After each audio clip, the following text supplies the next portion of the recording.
right, everybody. Welcome back to the After Hours. We hope you didn't walk out on us, like Joey said. You better not have. You better not. I guess if you're watching this, you didn't. So. True. There we go. We love you. We love you. Now, obviously, this is the After Hours part. Yep. We just wrapped up the blueprint on the regular podcast. Amazing. If you haven't watched that yet, go click the link. Yep. Now, this is the After Hours where we have a bit of a looser conversation. And as Joey said, he has a topic for us that has been in the news. So now I'm even more intrigued. Actually, two things that were in the news. One was the internet news, mainly YouTube news. Yeah. Where, if you saw the video yesterday, Smosh announced they are back together. Yes, so I saw. Which, man, the amount of hours I have watched those motherfuckers do like food battle and shit when I was like 12 years old. Man, nostalgic. That was like my whole childhood. So I think it's for YouTube. I think it's great. You know, they bought back the channel. They bought it back from their corporate overlords. No, like legit. Like yes, famously they sold the channel. I think so. Yes. Yeah. And then they had a saving grace from Red and Link. Did they? Yeah. So in I think in 2018, Defy Media went bankrupt. So Smosh then got bought by Mythical Mythical Morning. Whatever the fuck they call it. So they bought it, and now Anthony and Ian bought it back. So yeah, who knows? So that's pretty good. Now, my question tying into that was, do you think people nowadays are valuing nostalgia a bit much over actual quality content? Yeah, I actually, now that you mentioned YouTube news, I thought you were going to say, talk about the exodus. Like, a lot of creators are burning out. Like, Tfue, the very famous not face signing, announced he's stepping back. PewDiePie has announced he's not going to be making content regularly. Yeah, but I think PewDiePie is more like what's it called? An outlier in that, and he's been doing this for so long. Yeah, but he doesn't need to do anything. No, and neither does Tfue though, because I was actually surprised. Yeah. Tfue has done this for 10 years, more than a decade, he says. So I thought we were gonna discuss that. I agree with you. Yeah. Like, nostalgia obviously plays a part. I'm gonna be completely honest. PewDiePie hasn't been a S tier creator for years now. So obviously the reason he still has an audience is because people have grown attached to him. He is that guy. He is Felix. You know, we all know him. True. Yep. And it is nice to see him grow up in some sense and move to Japan with Marcia, and they gonna have a kid. I don't know if they have had it already. I'm not sure. I don't think so. So in that sense, I understand it. I will also say, I think the ceiling for what good content is has been like going long up. Reached. No, because if you look at, I think the opposite. I think a guy like Mr. Beast is unbelievably good at making content, and yes, man. And he is also very good at making it. He's not, how to put this. It's not like he's choosing the easy way, but he's made the way that works for him infinite, and he's proven it. For those who don't know, he's obviously made the famous second channel where he wasn't attached to anything. No one knew it was him, and he made a channel that got like 5 million subscribers in like a year, I think, or something like that. Amazing. Yes, it's unbelievable. What was it? I don't remember. You can Google it. Actually, I haven't heard of that actually. Just to prove that his methods work, he did it again with a Mr. Beast channel. Cool. So yes, I think so. I will also say I think that the demographic for YouTube has changed, because us guys that grew up on YouTube when it came out, we're obviously older now, and we don't want the Minecraft content. No. And so that creates a gap between the younger audience that wants the Minecraft and the Fortnite and the more kid friendly stuff, and then us that wants the stuff like we do now, the content where you can actually get some perspective and stuff, but also want the old stuff. Yeah. No, so I agree. I think yes, maybe we view nostalgia a bit too much. Yeah. What about you? I think I agree. I think like that's why I thought of the question. It's like the moment they announced, like instantly I was like, oh, that's nice. Like, oh, cool. I might watch it. But then on the other hand, I'm like, there's a reason I stopped watching. Yeah. You know? So yeah, I agree. And we see it time and time again in Hollywood. They just reboot a Lion King or a Little Mermaid with better graphics. Damn. Goddamn. Well, we have to see it because it's the Lion King and it's fucking iconic. And it's from my childhood. You know what I mean? So, and I feel like it's the same with the Fast and the Furious even nowadays. I think the obvious one is Transformers, where they're on the third or fourth reboot. Yeah, it's nuts. Yeah, I agree. But yeah, I have a question for you then. Yeah. Do you think it's becoming less desirable to grind as much? Because back in the day, YouTube literally rewarded like the grinding part, where if you uploaded daily, you were almost sure to grow, unless you really did poor videos, right? Yeah. Now, and this is sure. That's why the daily vlogs got so big at one time. Yeah, it's because Casey Neistat and all that. Yeah. Yeah, Casey, Logan Paul, that type of whole era. Like, they got so massive. Even in Holland, where it's just Dutch spoken, millions of subscribers. Yeah. Because of the daily uploads. It was such a cheat code back in the day. Whereas now, I feel like it doesn't matter if you post daily. You won't, like, you'll get pushed a little bit, but you won't get thrown into the whole algorithm as easily. The reason I say this is because I saw Mr. Beast and he said, it's the way I always, because he's very generous with his tips. He actually just tells people how he does it, right? And he says it's way easier to get one video 50 million views than it is to get 10 videos 5 million views each. Yes. And I think that's completely true. I watch Mark Rober. Do you know Mark Rober, the science guy that does the glitter bombs, and he is, you should check him out. He's fucking amazing. Yeah. Sure. What a fucking guy. And he uploads like once every third or fourth month, I think, something like that. Yeah. But it's just his videos are so good, they get millions of views. And then you go, okay, but he's obviously he's hitting the algorithm. He does the stuff he needs to do. Yeah. And he makes the money he needs to get out of it. Yep. But that brings me to my next, because I think on YouTube, the ceiling for what you need to make for good content has lifted. It has decreased by just as much on TikTok and on Shorts. Yeah. Because you and I know this. We talked about this a lot. Like we do this for fun. Because we enjoy it. It's good for us to catching up. It's good for us to have something to do as friends, right? Yeah. But at the same time, it's obviously nice if we then can inspire people and grow a community. True. Do we expect it to be like a billion dollar company, the golden egg? Yes. Yes. Yes. No, but we obviously do it also. We do put some thought into how we market it. You've been really good at putting us on TikTok and all that stuff, because I'm old as fuck, all that stuff.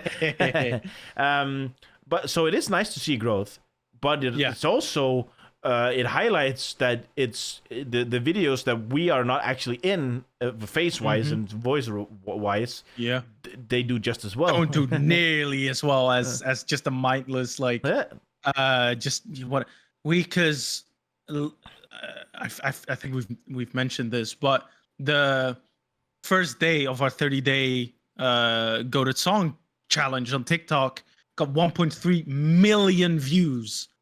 Yep. Okay. And then you see the podcast, which we put like 20 million more man hours in, gets 13 views. Yes. It's such a if we didn't do this for fun, I just You're a bit pixelated. I don't know. Now you're back. Oh, I don't know. If we didn't do this for fun, we would have quit already. Yeah, it's very demotivating. 100%. And I can understand why it's demotivating for people, right? Yeah. We've obviously looked at it as a challenge. And okay, we have to do something to both enjoy ourselves and to also grow a community. And hopefully at some point we can unite the two. Both. Yeah, have both. Yeah. But I can understand why. Because I think that's probably... you remember back in the day when we went to school and you had to go and the teacher says, what do you want to do when you grow up? I think the most common answer now is YouTuber or content creator. Yes, for sure. And so there's obviously competition. Because, yes, there's so much money involved. Like nowadays, that people are like, oh well, that's the easy way out. You know what I mean? And it also it gives you an extreme amount of flexibility in your life. If you let's say you and I could do this full time, we could choose when we record it. We could choose what where we record. We could, you know, we could go anywhere in the world, sit down somewhere, put something out. Yes, it wouldn't matter. But yeah, no, I just it's great that we go into this. I've had it because I've had a lot to think about it in the past few months. It's because it's very, like you said, I think it's very easy growing a community with just mindless, I wouldn't say mindless content, but like very easy digestible content you can push out day after day after day after day. Like we're seeing on TikTok, our YouTube channel is at like 190 subscribers. TikTok is at like 15,000, which if we had 15,000 on YouTube, that would have been a whole different ball game. Yep.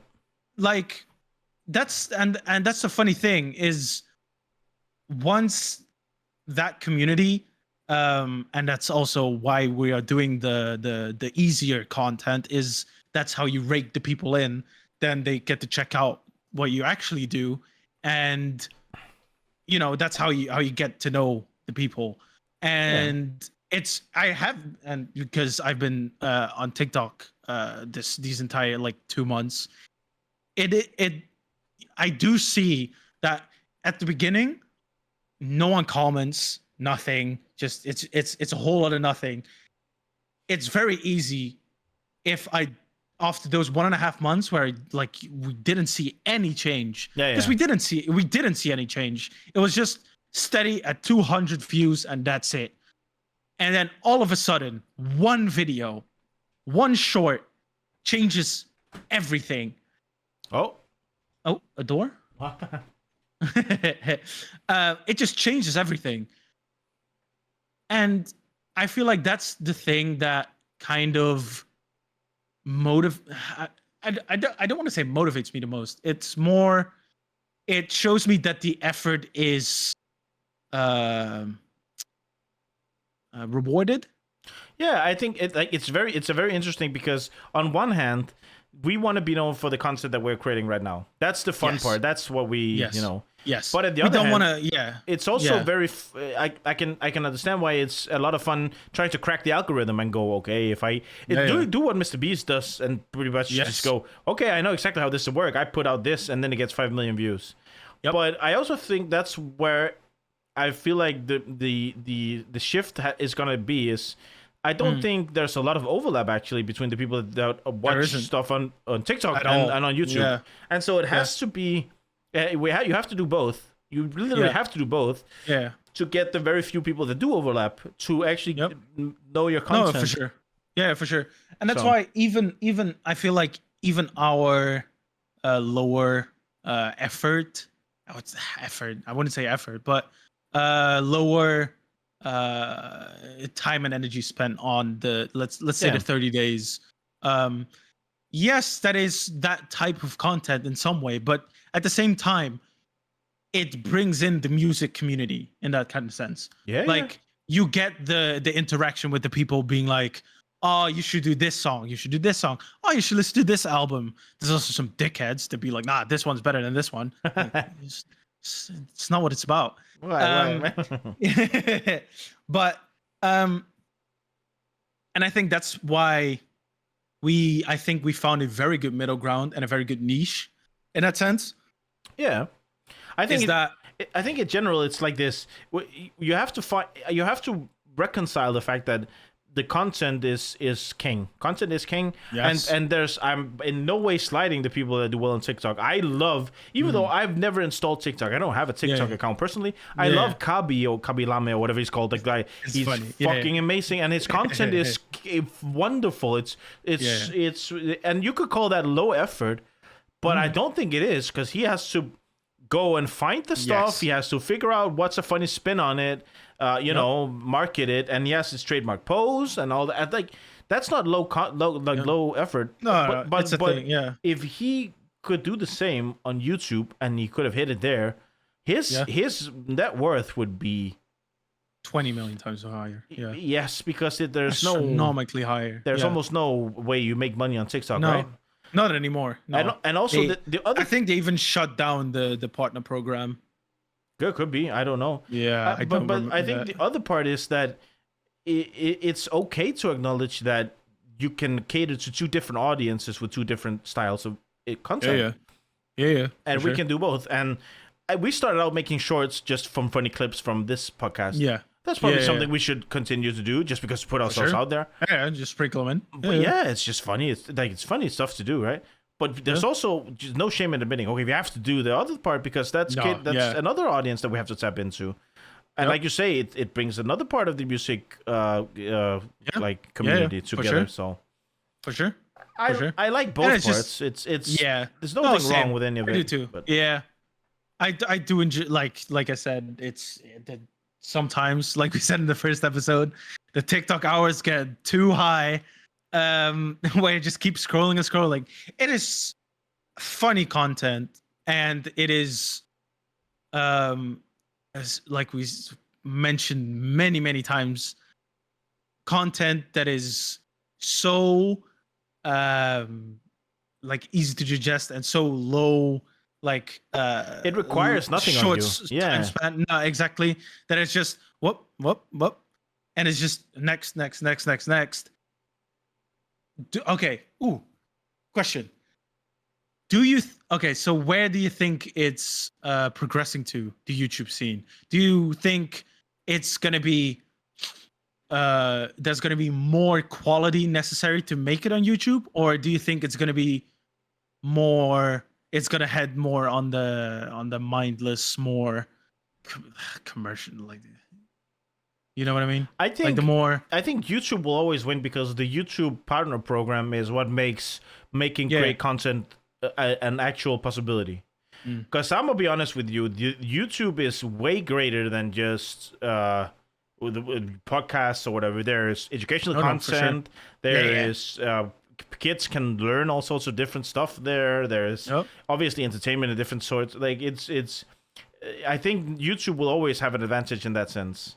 Now I do think that it will divide in that, like I honestly think that TikTok will shut down at some point. I don't it seems the security risks involved and the whole, it's owned by China, but then it's not, and 20% is based in the US to make sure it's running regulations or whatnot. It seems and in some sense I feel like it's trending towards Snapchat sort of thing where it's probably always going to be a thing. I've heard that. I haven't looked into it, but like I've heard like Snapchat is paying a lot of money to creators nowadays. So it seems.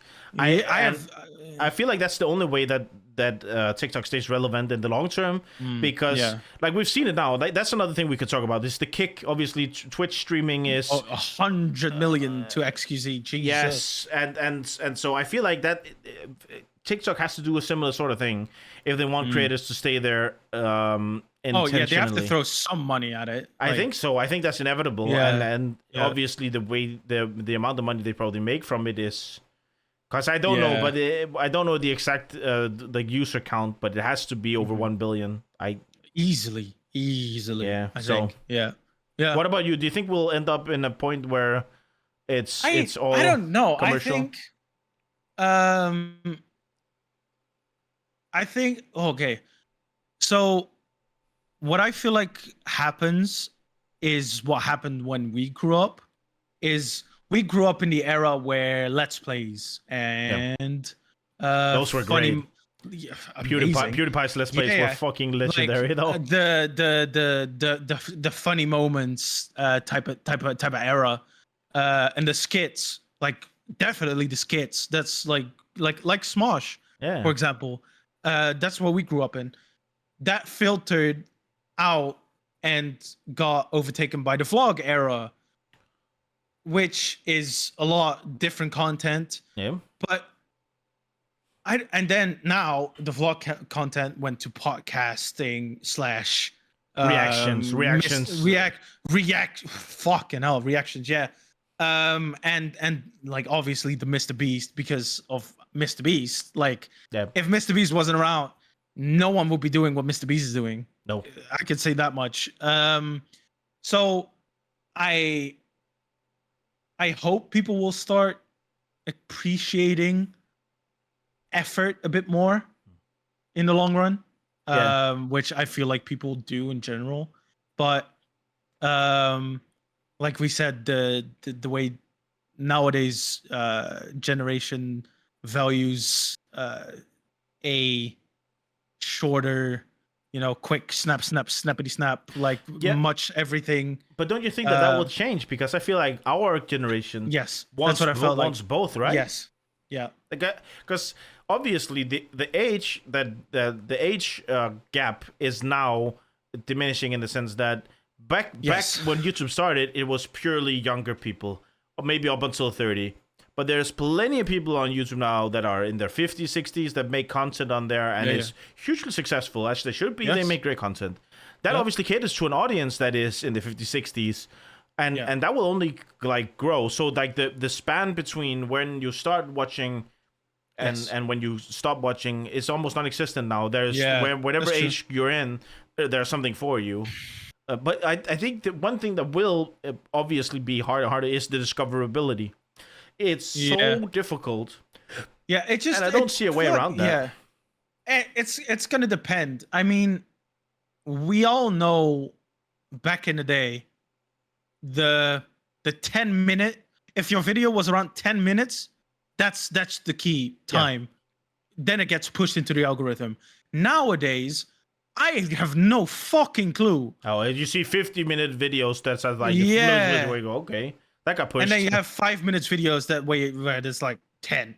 Yeah. You know what I mean? So it's very difficult to know nowadays. I think, and I feel like a lot has to do with actually like keep going, to be honest. Just keep consistent uploads. It will come eventually. It doesn't matter if it happens overnight, because I feel like that's what most people. That's what you expect. That's the dream, right? Is. You hit that one video that hits the algorithm, and then you're set. Yeah, I also think like you're completely right, and I think it's gonna be the same. I think YouTube will overtake Twitch in streaming. We could let's talk a bit about that, because that part we haven't streamed yet. We've talked about it, and like we said, we won the 1,000 subscribers. Especially we could do something like that. Yeah. But obviously that infrastructure is not really developed fully in YouTube yet, and it seems like Twitch has run its course, or at least is starting to. It's starting to. I hear a lot of people complain about Twitch nowadays. Yes, and obviously, I think instead of 70-30 with subscribers, they're now doing 50-50. So now they reverted a big bit back, so now you can actually get the 70-30 unless you're under. Unless you're under over a threshold. I think it's like if you have more than $100,000 in subscribers, you get if you have more than that, you get 50-50. So it's you would think it would be otherwise. No, you don't have that many followers, so it would be 70-30. But it's but that also doesn't make sense. Yeah, it's like this. If you're a small creator, the 20 extra % makes a lot more a bigger difference. Is Twitch's argument. Where if you're let's say you're XQC. Speaking of, then obviously if you have if you think, millions, who cares, right? Now, do you think Kick will succeed? Yeah. I don't know. I haven't read into anything too much. I've seen one video of XQC saying that they are using him to see what works and see what doesn't work, and to improve the whole streaming site service, whatever the fuck it is. Yeah, which. It could work. I mean, XQC is one of the big names. He's probably the biggest one, to be honest. Yeah. I just feel like the whole, for those who don't know, Kick is like a rival streaming site funded by Stake.com, obviously the world's largest gambling site. And is fronted also by Trainwrecks, a very popular streamer who obviously has made a shit ton of money and was mad at Twitch that he couldn't stream gambling. Yep. And over on Kick, you are allowed to stream gambling. whatever you want, whatever you want almost. And they don't have ads yet, but they're rolling out a lot of programs, like they're talking about paying streamers per hour instead of per viewer and stuff like that, so you can hourly pay. So there's a lot of stuff going on there. But I just feel in general that it's people are saying it's a Mixer 2.0. I don't think that's the case. The growth is too organic in that sense, even though you throw around $100 million contracts. The other thing is Microsoft, who had Mixer, was forced to work at profit. Like that's where Stake can work on, like Kick can work at a deficit because it draws in people to Stake, and so they gamble, and that's where they make the money, right? Yeah, that makes sense. I think that's two things. Either it could be like we say, the successor of Twitch. Like this becomes so much more creator friendly in the sense of they get paid what they're owed. Very more fair. Or it could do a complete 180, and Twitch could get that shit together and actually figure something out that could be beneficial for both parties. Yeah, I think either way, it's obviously great that Twitch has some actual rivals, some actual competition. But I think this is, for the first time in ever since streaming became an actual career path, I feel like there's actually different options now. You can go to YouTube. And probably, honestly, I think no matter if you're on Twitch or on Kick, the YouTube is probably the safest bet, because it's by far the largest company. It's by far the biggest overlap in that you can make money off the streams and off of the videos afterwards, because it is. For sure. And so I feel like that is the way to go. Yep. On the other hand, I don't think Kick is gonna drop off the face of the earth anytime soon. But I also feel like the ethical talks is gonna hamper them at some stage. Right now they have a lot of momentum because they're doing a lot of good stuff.